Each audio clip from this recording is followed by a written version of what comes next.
she's a verbal magician in the way she can conjure up out of her opponent what she needs to pull out. She manipulated him. That's he what made her points almost better than she made her points when she talked about it. Then he proved it every time. One of the parts that I like is where she broke him. I mean, she really did. And the first half hour, he somewhat kept it together. And you could clear they had him drugged up, right? He was low key. But she just knew exactly what to do. Make her points, set the bait, and sit back, right? And he took the bait every time. I mean, did you see him wandering around in the spin room afterwards? No, I haven't seen any of the spin room. Oh my God. What was he doing in the spin room? Talk about a weak move. That is weak. That's where all your mouthpieces are supposed to be planted while you're off doing candidate things or, being important or getting rest for tomorrow's big rally. Are you talking about after the debate? Yeah, after the debate. Yeah. He thought, I'll salvage myself here. I'll go to all these cameras and lay some bombs out for them to replay, but he was too exhausted to pull it off. If you look at the footage too, it's him wandering around like he's lost, trying to get somebody to pay some attention, and everybody's wandering around him like they don't give a shit about him. I wanted to tell you two more things that I thought were really powerful. You don't have to number your things. You could just say I do, because I want to get them in. And so one of them, when she's talked about Ukraine, because you remember he wouldn't say if he wanted Ukraine to win or not. So that was really important. He had half a dozen chances to say that, and the only thing he could do is speak up for poor Putin, who lost so much of his army invading a sovereign country. Sorry, go ahead. Exactly. What she educated everybody along the way. That's what I thought was so powerful, because she'd say, let me just go back and let's just start at the beginning. And she would go back and she would educate you, giving you the facts that you needed to put the story together, which I thought was powerful. That's the prosecutor, making sure you know the story.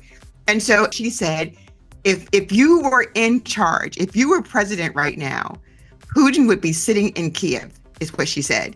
And then he'd be looking over at Poland. What are you going to say to the 800,000 Polish people who are here?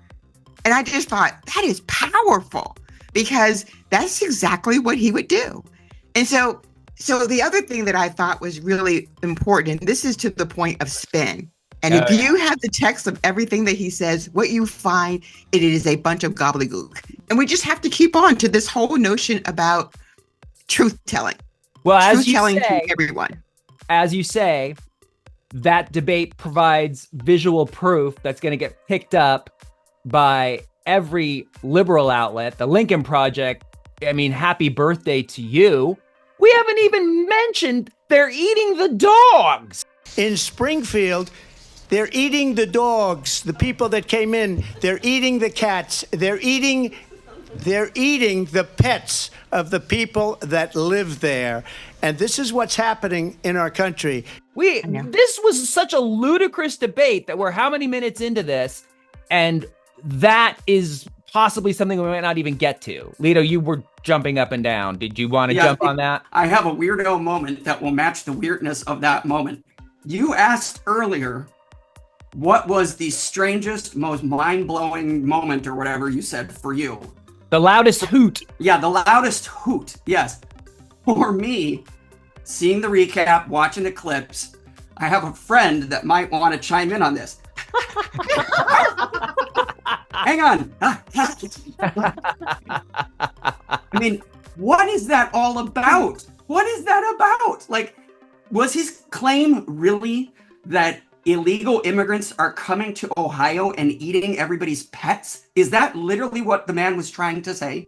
Yes. Haitian immigrants can't be trusted with your dog or cat if they move into your neighborhood. And it's Kamala Harris's fault. But this is boogeyman level. The fact that he actually did that on a national stage during a presidential debate is embarrassing. And then he kept going. They're eating the cats.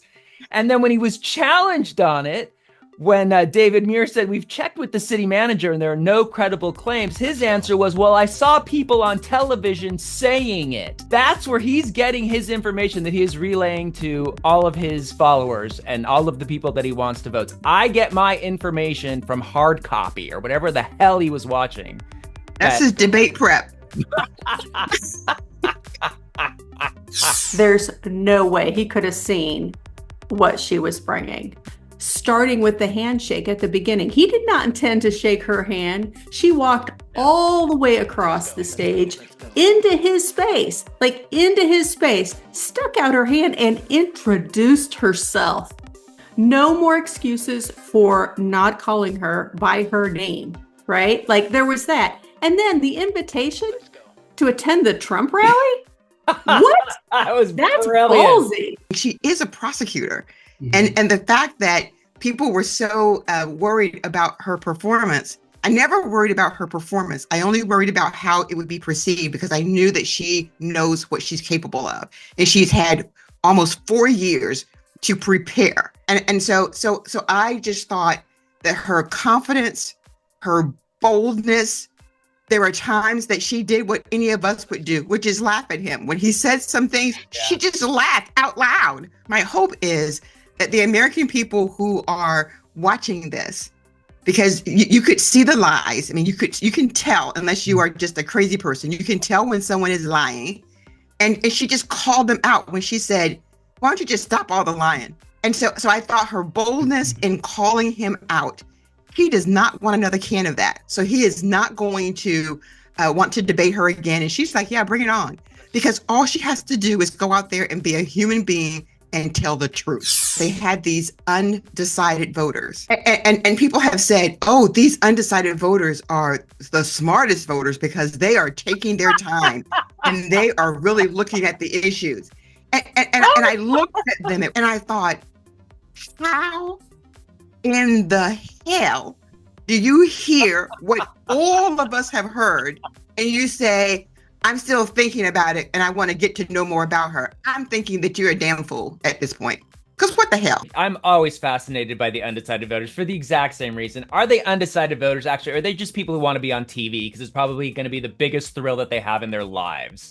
I know we're supposed to be polite. We're supposed to be polite. We don't want to anger anybody. We're a big tent party. And yet I wanted to just tell them all to fuck off. Like, go the fuck away, get off my television set. You have not earned the right to communicate your opinion to millions of people. You mean nothing. Debates don't change people's minds. They solidify the base. I mean, I think it's really important just to set that as the bar. That's the bar. That being said, well, but I want to say, what about the people who aren't in either camp right now? I guess is what I'm asking. Do you think people were swayed? Are there those people? Do you think really there are those people right now? I keep being told there are those people. No, I'm sorry. That's some bullshit. I'm just saying it. Like, Fennell and I, we're all out of I'm sorry. Like, no. Right? I mean, come on. She had to remind between the him. two of you, there isn't a left, is what you're saying. No, she had to remind him. Kamala Harris had to remind the failed former president that he wasn't running against Joe Biden. How can there be an undecided voter? No. The one thing that I know she did for sure that really I thought was a masterstroke was when she reminded him and everybody that he's a convicted felon. Like, he didn't like that too much at all. Finally, someone came out and said it to his face, because I am so tired of all these accounts on Twitter X that keep saying, I have to remind you, he's not convicted until he's sentenced. It's like, the fact that you don't realize that that's not how the justice system works perfectly points out why people like you should stay the fuck off the internet and shouldn't be advising anybody, because you are a cretin. Like, I'm sorry. Like, we need to be reminded of that as many times as we can. And as you can see, I'm all out of fucks too, because when I saw that there were people actually saying that he won the debate after the few clips that I watched, because I didn't watch in real time because I knew it was going to just piss me off way too bad. And I've been good about my temper this year, and I didn't want to break anything, and I didn't want to have a bad night. So, good for you, by the way. Good for you, by the way. Sorry, but good for you. Michael wouldn't watch it either. Go ahead. I'm sorry. I just want to applaud. No, it's fine.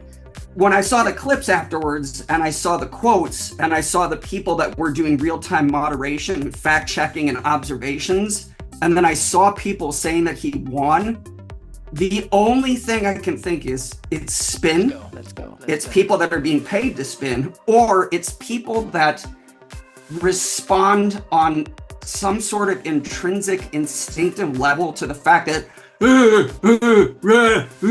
rather than Destroy, demolish, dominate. calm leadership coming from a place of intelligence and cerebral, like, acuity. Like, these people are looking for, I need man stomp world, good things, man. And who gives a fuck about them?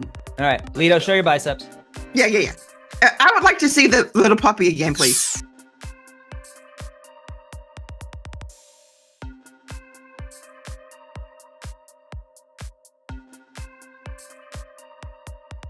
Let's go.